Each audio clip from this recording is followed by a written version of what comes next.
You could not live with your own failure. Where did that bring you? Back to me.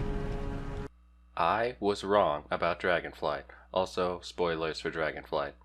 So, about 6 months ago I made a video, Why World of Warcraft Dragonflight Doesn't Excite Me, basically following my thoughts throughout the expansions, and it ended with me saying Dragonflight just did not invoke any hype. An expansion about dragons when all the best dragons are already dead.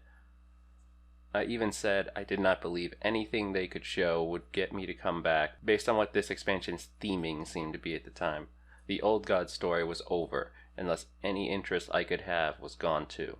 I was wrong. Alright, so let's start with what originally I was going to make a separate video about. The 3 short videos Blizzard released to coincide with Dragonflight. Legacies. Basically it shows Nozdormu and one of the Drakthir seeing significant moments in dragon history. The first one has the fall of Galakrond, which was neat. The second one focuses a lot on Deathwing, and given he's my favorite WoW character, this pleases me. Could have done without seeing the 4.3 ending again, but other than that it was really cool. And then the third one, the third one is terrific. We get to see something I have wanted to for a long time, the tipping point when Neltharion truly becomes Deathwing. He had been listening to the Old God whisper since before he was even changed into a dragon, but he was always prideful, sure of his own strength. As time went on, the whispers got worse and he slowly lost the ability to distinguish between their voices and his own thoughts. Here, seemingly met with a foe he can't defeat on his own, he listens to the voices and wields the power of the void. Glorious. I have seen some people say this is a retcon, but I disagree. This is just adding context to what we already knew. This is the one whisper N'Zoth was talking about in 8.3, which corrupted Neltharion. With a whisper, the Earth Warrior bent to my will. Now, 3 YouTube videos with Deathwing in them obviously would not just let me forgive Blizzard for this, and especially this, but it did tell me that maybe there could be some interesting potential for stories that I originally did not see. So I started looking at some of the other things in the expansion online. The new Drakthir still look weird, but their lore is pretty cool. Former servants of Neltharion having to find their place in this new world after sleeping for millennia. I probably won't play as one, but they do at least look pretty different from the other classes. Kinda strange the race only has one class, but I'm sure they'll get others eventually. If undead can be holy priests, there's no reason the Drakthir would be incapable of becoming warriors. Galakrond's lore is now it was mutated by the waters it drank from due to Yogg-Saron. Look, I'm a big fan of Yogg-Saron, but like, his resume does not need more padding. He is the most accomplished old god on Azeroth by far already. And I get it. He's in Northrend, Galakrond is in Northrend, connect the two. But it just makes it look like N'Zoth saw that and was like, I want a dragon too. And Cthulhu has been sitting in Silithus doing basically nothing the whole time. Let Cthulhu do something. Ysera is alive again. What? Oh, we are trading Malfurion's life for Ysera. That's weird. Also, why? Have the Night Elves really not lost enough? They need to lose one of their faction leaders now too? And while we're on the subject, can we do that for some other characters too? Because I would gladly throw Jaina into Shadowlands if we had a chance to get Malygos back. Hell, just take all of Deathwing's kids and give us back the Worldbreaker.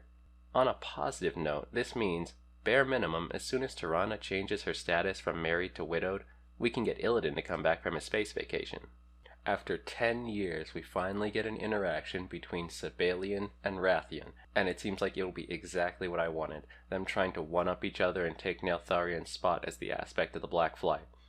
And seeing as one of them helped make this, and this, and this a reality, Sibelian gets my vote, no question there.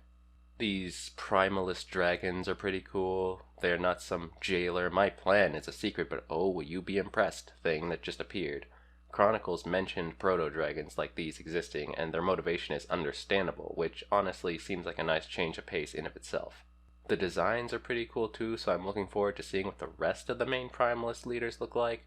The only thing I don't understand at the moment is what time period these things are from? Are they from the Galakrond era and just happen to have elemental powers, or are they part of the group of elementals that turn into proto-dragons? Do they have some alliance with the elemental lords? Not sure, but it'll be interesting to find out. Do you think I have big mom energy? I'm sorry, what? Big mom energy? One more time. Big mom energy?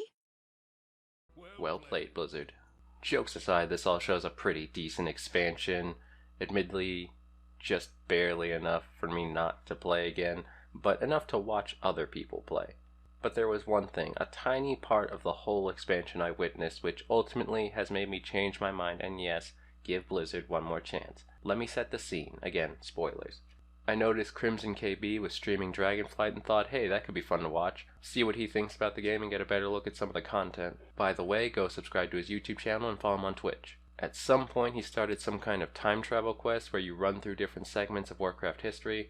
Pretty cool by itself, but then this happens. God, now where? Where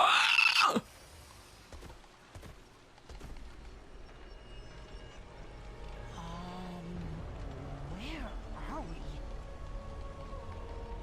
Oh no! Is even Azeroth? It is Azeroth. Oh yes, the Black Empire, the old god's world.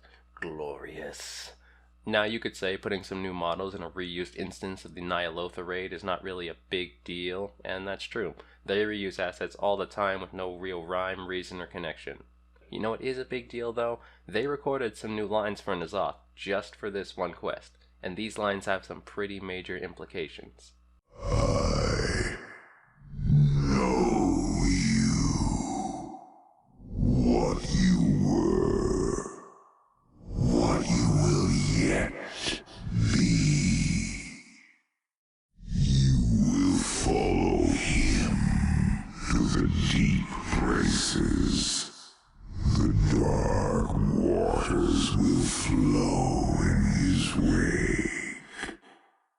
Her dreams sing beneath the surface.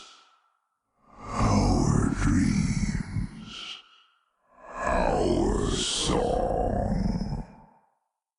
Deeper, deeper its roots will reach, welcoming our embrace.